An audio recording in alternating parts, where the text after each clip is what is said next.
Hi everyone, thanks for joining in. I'm excited to have Loraine Peck joining me today. Hi Loraine. Hi, lovely to be here. Thanks for inviting me. And we have had Loraine join us before, so it's great to have you back. Thank you. Lovely to be here. So, a little bit about Loraine. From magician's assistant to crime novelist, it's all about mastering the art of subterfuge to Loraine Peck, whose love of crime fiction propelled her to write the kind of book she loves to read. The Double Bind is the sequel to her debut novel, The Second Son, which won the 2021 Ned Kelly Award for Best Debut Crime Fiction from the Australian Crime Writers Association, and it was shortlisted for two David Awards by Sister in Crime and for Danger Award by Bad Crime Sydney. Loraine and her Yeah. husband spend their time between Sydney and the Gold Coast, and I've got my copy of your book here, The Double Bind, and just Yay. finished it a couple of days ago and really loved it. So Oh, thanks, good. thank you for writing such a great book. Just Thank you. wondering, do you want to start off by telling us about The Double Bind? Sure. Last time I was on this program, I'd just written The Second Second Son, Son. which is the one that won the awards. And that came out again in January in this Oh, smaller with a new format cover. I haven't with a seen that new new cover. cover. Nice. Yeah. And then in April, The Double Bind Mm, came out. love So the for cover of, anyone out yeah. there who hasn't read The Second Son, you don't need to have read this to enjoy The Double Bind. Mm, But I've had lots of people tell me that who haven't read The Second Son that they loved reading The Double Bind, but now they're going to go back and read The Second Son because they want the backstory. mm, And people who have read The Second Son say they're really glad they'd read that first. So I don't know. I think you can go either way. It doesn't really matter. But in The Second Son, Johnny Novak was born into a crime family operating on the streets of Western Sydney. And, he was a gangster, but that was because he was born into a crime family. So, Johnny was the guy who really was a reluctant gangster. And he married a nice middle-class Aussie chick named Amy, who just happened to fall in love with a gangster because, we really like bad boys, don't we? And The Second Son is all about Johnny stepping out from the shadow of his elder brother, the first son, Ivan. And Ivan gets killed right at the very start of the book, The Second Son. I'm not giving away any spoilers there because that happens before the book starts. And Johnny is tasked with revenge. So, and he's got to make all these choices throughout the book as, chaos ensues about how he deals with his life as a criminal and how he looks after his wife and son. And Amy Novak has to deal with a secret she's carrying, a dark secret, and how she deals with that, and whether or not she stays with Johnny, whom she loves dearly. And again, without spoiling anything, by the end of the second book, they are trying to escape Sydney. And The Double Bind starts 2 weeks after The Second Son ends. And they're living in a beautiful town in the northern coast of New South Wales. It's like it's somewhere between Ballina and Byron. And if you tried to find it on a map, it'd probably be where Lennox Head is, but it is not Lennox Head. It's called Hallows Head because I needed to muck around with the geography, So they've escaped Sydney, but can you ever really escape your family? I don't think so. Especially if your dad is named Milan Novak, and he has a habit of causing a lot of trouble for Johnny. And I have to say, I love the setting of the double bind. I loved where it was. It's one of my Yeah, probably the favourite areas to visit. So yeah, yeah. it's beautiful there. Mm, It's always been one of my favorite parts of Australia. I spent a lot of mm, quality holiday time there mm, since my first sort of surfing safari up there mm, for schoolies, at the end of high school for me. Um, and yeah, great memories of Byron through the ages, mm, and that whole area. So I wanted them to feel that they could start a new life there with their son Sasha, who's he's growing up really quickly. He's only mm, 11, mm, but the boys in the Novak family grow up fast, and mm, one of the family mottos is, well, the family motto is no feelings, no fear, no conscience. And one of the things that they do is that they give their sons guns mm, as presents for their 12th birthdays. mm, And then you have to learn how to use all the guns in the family arsenal, because you are going to be a criminal, so you may as well mm, learn how to do it early, and so Milan, of course, Johnny's dad, is already starting to kind of drag Sasha, their 11-year-old son, into this really exciting world. I mean, he thinks it's exciting, mm, but of course, Amy and Johnny are horrified by the thought that Sasha's going to end up in the same situation they have been in. mm, Yeah, mm, and I guess too that there's a special forces soldier who is following them. I can't tell you why. If yeah. you haven't read the second son, I can't tell you why, but let's just face it, he is. Mm, Jackson Slater is on the move. And there is the Mexican cartel this time, because, why not? I loved watching all those Narcos programs on TV. mm, So I thought, I'll bring in the Sinaloa cartel. Why mm, not? And of course, the Sinaloa cartel does have its hooks into Australia. We know they are mm, selling cocaine here. And of course, the police, McPherson, who is head of the crime task force in Australia, Chief Inspector Ian McPherson, is, he's still after Johnny. And he comes back and threatens to open up a whole new investigation into what went on in the second son, mm, the heist that happened during mm. that book. So yeah, they've got a whole lot of opponents, shall we say? Yeah, there's certainly yeah. I'm interested to know what sort of research you do for these sorts of books. I bet you found some interesting things out. Yeah, well, I think I do a fair amount of research, but I also just like to write, and then kind of worry about the research later if I Mm, can. mm, And I have led an interesting life. mm. My first husband was actually a career criminal, and he was involved in the marijuana trade, Okay. shall we say. Mm, So not really hard drugs, but mm, still drugs nevertheless. mm, And that was in America. So, and he had some connection to the cartels selling marijuana into America. He would distribute it up to Boston.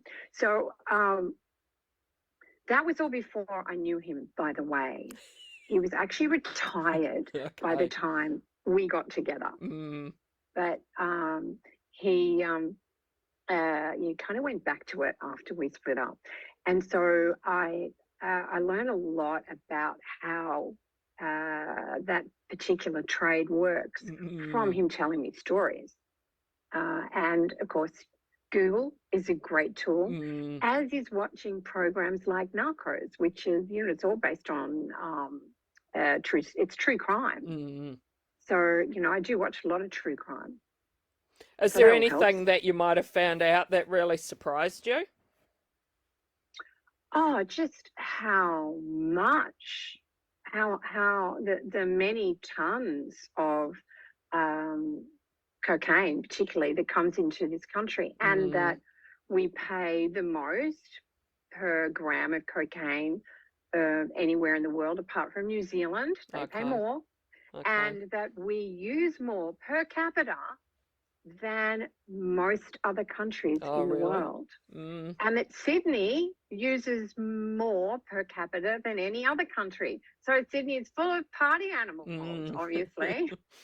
And when you consider it's extremely expensive, it's kind of bizarre that we spend so much time doing it, I guess. And I did do a lot of research into how the drug cartels get drugs into the country, so I could come up with some, rational ways to go about it myself, fictionally, not in real life, but how I would come up with.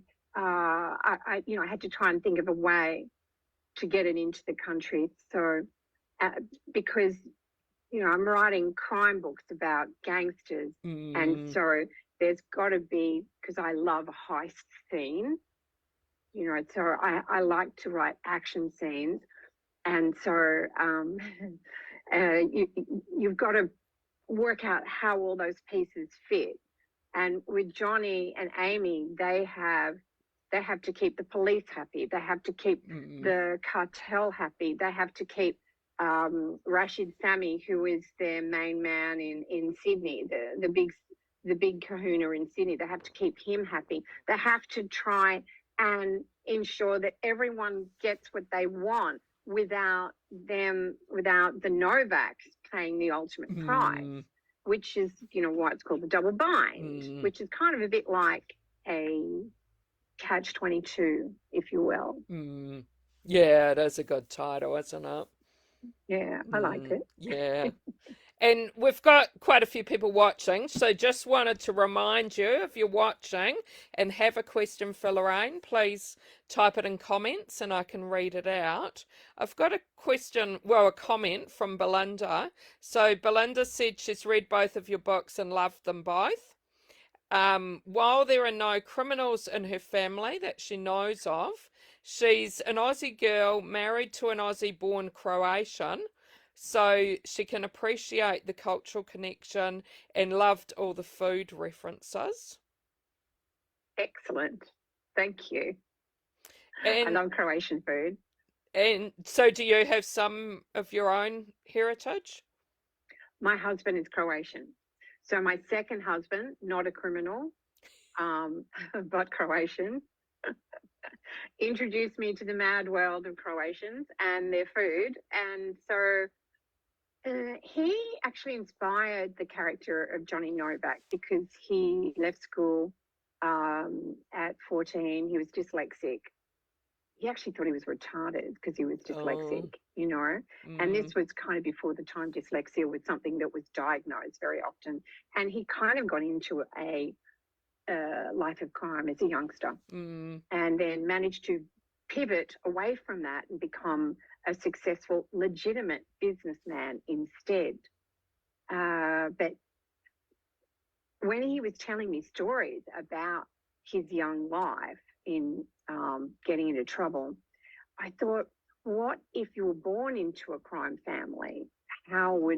Could you ever get out, And so I thought, well, I'll make my crime family a Croatian crime family, because all the Croatians I know, and Belinda, tell me if I've got this right, but they are all a little bit crazy. And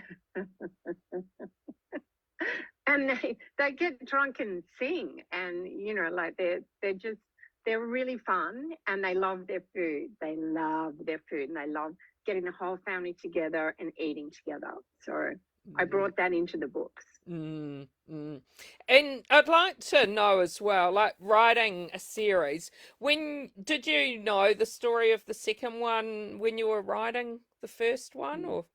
No, when I didn't even know the story of the first one when I was writing the first one. Like, seriously, I don't. I just start with a situation and then kind of just start writing and see what happens. So when I'm writing, I kind of weirdly see the story happening in front of me, and then I just type away, and if that I just keep going through the first draft, sort of typing what I see, and then whenever I get stuck, I just go for a walk around the park or something and say, mutter to myself, like, who am I going to kill next? Someone else has to die. Who am I going to kill? And do you get funny Freaking looks out while you're... people. But no, I had no idea what was going to happen in the second book when I wrote the first. Yeah. And Belinda's also asked what I was just thinking as well. She wonders if there's going to be more Johnny Novak stories. Oh, well, I'd really like there to be, yes. And, it's funny, I get such great feedback from people who've read the books. They reach out to me on social media. Please reach out to me on social media. It's so much fun to hear from you. And through my website, LorainePeck.com. And it's it's just so amazing to hear from people and see how much they enjoyed the books. And you feel, I know what it's like when I read a book or a series of books with characters I really love. It's like you get to the end of the book and it's like all your friends are gone. Yeah. Like, where are my friends? And you want to know. Yeah. I don't want it to end. Yeah. And I don't want it to end with the Novaks either. But my third book is a standalone. It's something else entirely. It's set in Florida Keys, and it's about an Egyptian retreat and a missing girl. And I'm only about a third of the way into that. So that's a ways off yet. But I'm already starting to scheme about maybe the fourth book being back to the Novaks. So. Yeah, I hope so. Kelly's also said the same. She said we definitely need more Johnny stories. Yeah. So it always interests me, does everyone like Johnny the best, or does everyone like Amy the best, or, is that evenly spread, or what?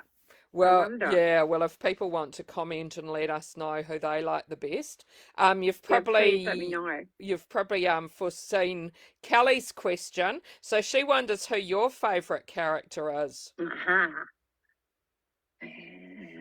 It's hard for me too, because my friends point out to me that Amy's a lot like me, except of course Amy's really tall and blonde and brave and all, things that I'm actually really not, because I'm really short and obviously brunette, and I'm only brave when I'm writing. But she's chatty like me. Yeah. And Johnny is, much more succinct, and he doesn't mince words, but he doesn't, when I'm writing from Johnny's perspective, I can really hear his voice in my head, and I think he's sexy as hell, I have to say. I wrote him as being super sexy, and I find him so, I have to admit. So I probably, if I have to choose between the two of them, I'm going to choose Johnny. Yeah. But my favorite character of all to write is Miller. Yeah. Because he's just so bad. Yeah.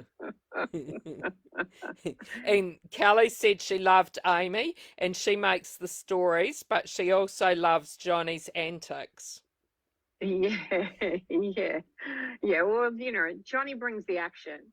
I kind of think the way it works is that Amy brings the sort of psychological drama to the books, and Johnny brings the action, and then the plot has a mystery to solve as well. So and they've got to solve that mystery, and they've got to solve it together. I guess too that the second son was really Johnny's story. It was about him getting out from under his brother's shadow and out from under his father's domination.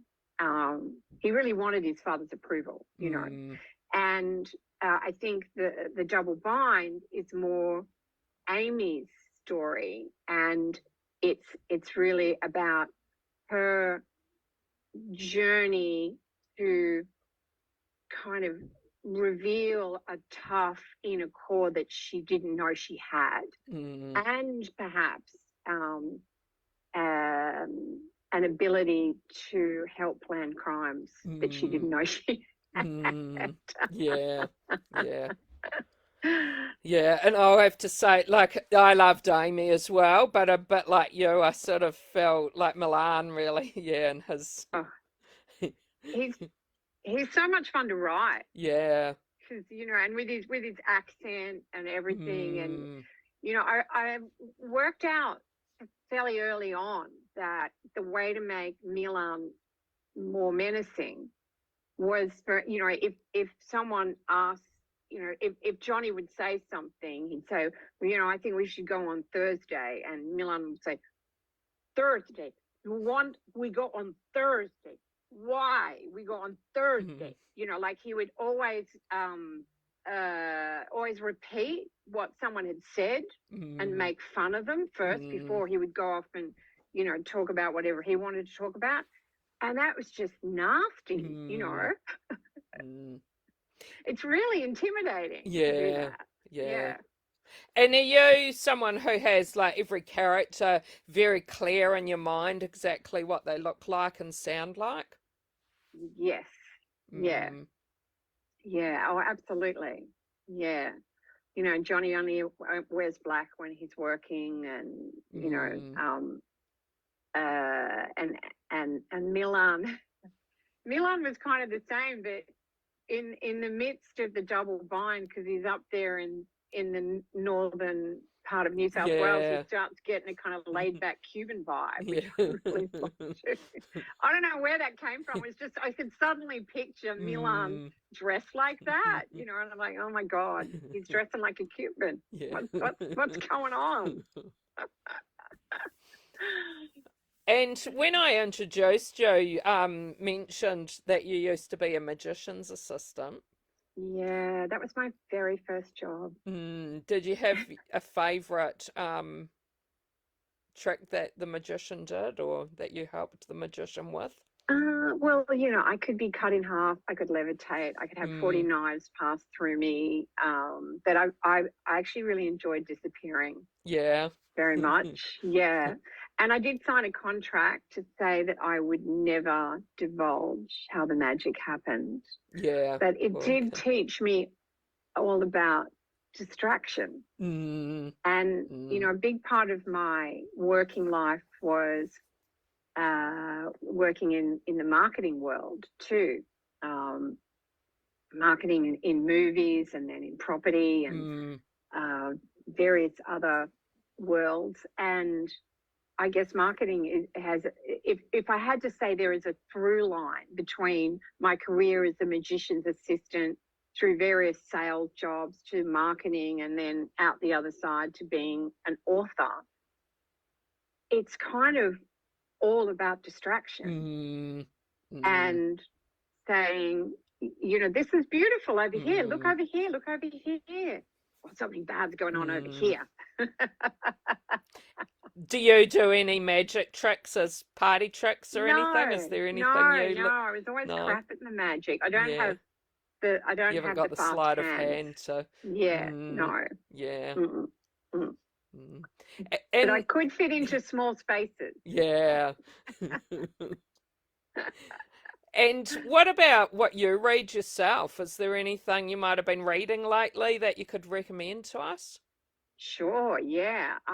Actually, I read Candace Fox's Fire with Fire recently. Yeah. That's awesome. I actually think it's her best book yet, and I have read. Oh, really? I've read all 17. I'm going to say 16, 17 of her books, including the ones she's written with James Patterson, and I like the ones she writes on her own best. I'm going to say that, much as I love James Patterson.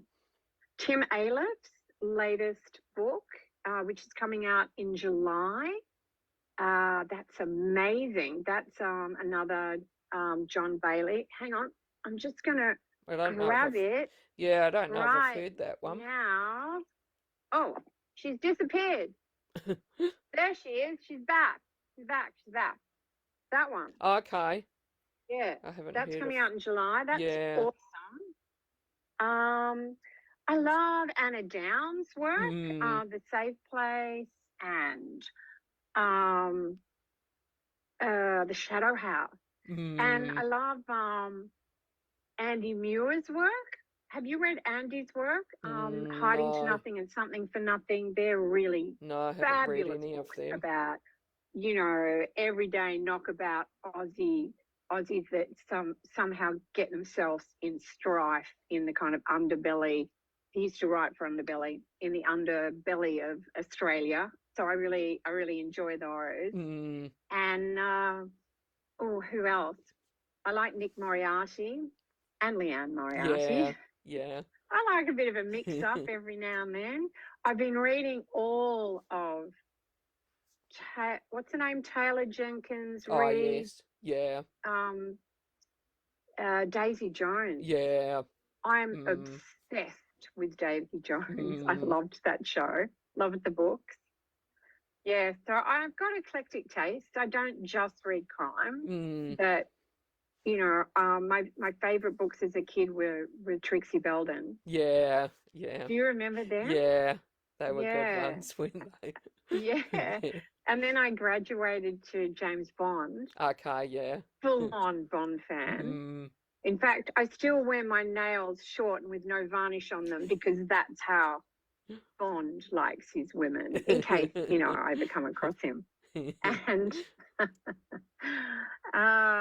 John Fowles, The Collector. I could just keep going. Yeah. But yeah, I do. I love crime. I've always loved crime. And what have you been doing many promotions and that for the Double Bind? Is there anywhere where people can see you? Any book festivals or? Yeah, actually, tomorrow night, in fact, at the Broadbeach Library. Oh, really? On the Gold Coast. Nice. Anyone's up there on the Goldie, I'm there. The show starts at 6:30, and down in the South Coast, Wollongong, there's the South Coast Writers Festival. I'm actually appearing on a panel with Tim Aylett. And Sue Turnbull is going to be moderating that. So that's on the 19th of August, I think. And then I'll probably be at BAD in September, I hope. I hope they invite me. That'd be nice. Yeah. But yeah, most of the events that, you know, it came out in April, so most of the events are kind of done. We're kind of winding down now. Yeah. But it's been great. I've been all over the eastern seaboard. Yeah. No, that's great. And it's great that we can get out and enjoy these sorts of things now as well, which is great. Yeah, totally. I hope I have a chance to meet you in person sometime. That'd be nice, wouldn't it? Let's make that happen. I might see you at BAD if you're there when I'm there. If you're there, let me know, and we will make it happen. We'll have lunch. Okay? Sounds like a plan. All right. Well, thanks so much for chatting with me. It's been great to talk to you and great to have you back again. Thanks for having me. And please come along tomorrow night to the Goldie at Broadbeach Library on the Goldie if you're around. And otherwise, get in touch via social or via my website if you want to tell me anything you like about the books or ask me questions. I'd love to hear from you all. Well, thank you, and thanks for everyone who joined in. Bye. Thank you. Bye.